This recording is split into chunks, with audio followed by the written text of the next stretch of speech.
How to create a graph chart in your Word. Some provide full guide. At first time, remove this.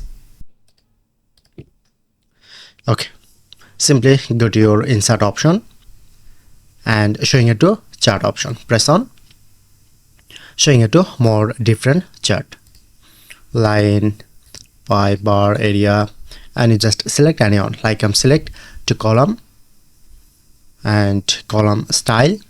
I'm select this is style. Press on OK and showing it to this result.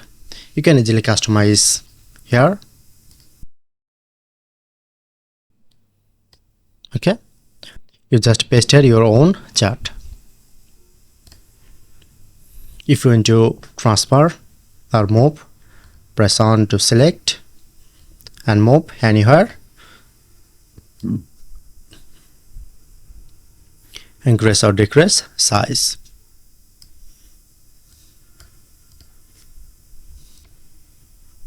To change color.